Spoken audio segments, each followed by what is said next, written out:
Do you want to shake this? Do I?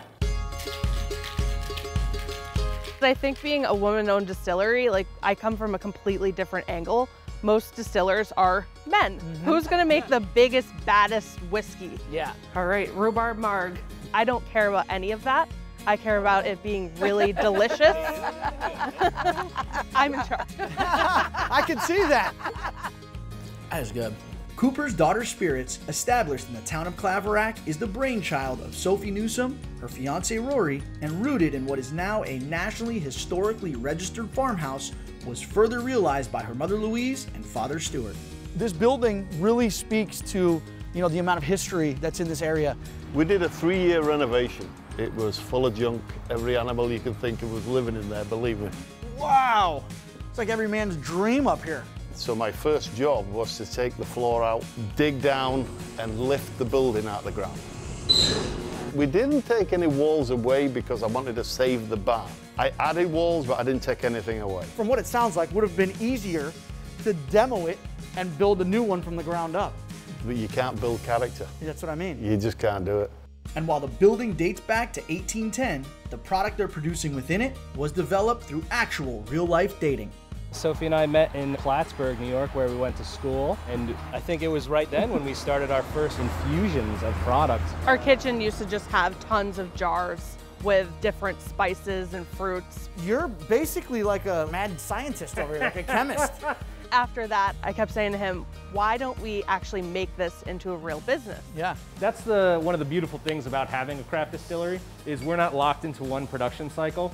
So we can be free to create and deviate more than a traditional, large manufacturing facility. Yeah, there's some alcohol in there. Absolutely. Woo! Infusing their vodka with fruit from local farms. What does that smell?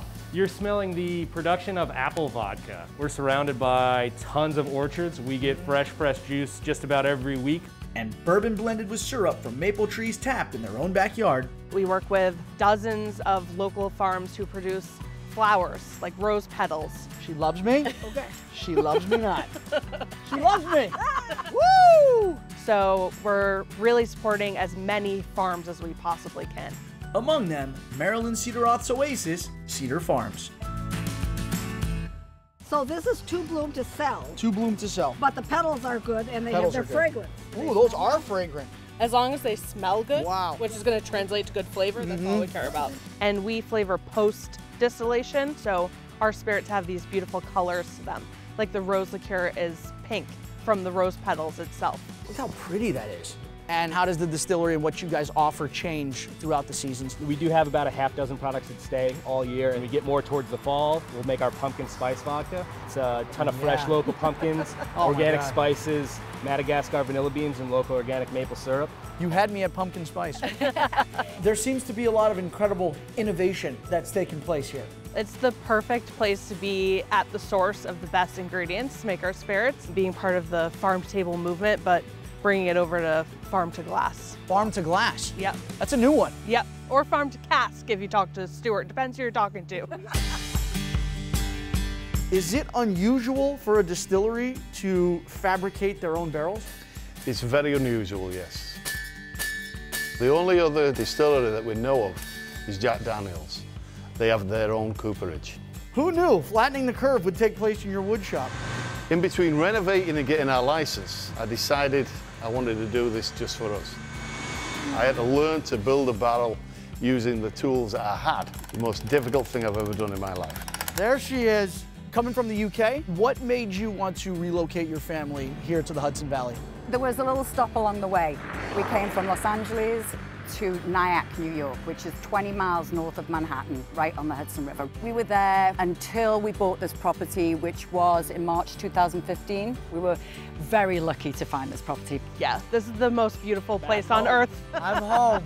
We're part of a larger group. So when people come to the Hudson Valley, they're coming here to experience the landscape and the things that are produced here.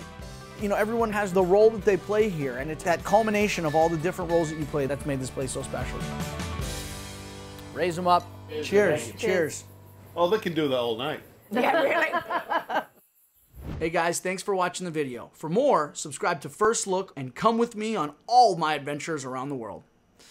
Who am I kidding? I'm probably sitting at home watching Netflix or playing Xbox. Either way, what are you waiting for? Just hit subscribe already.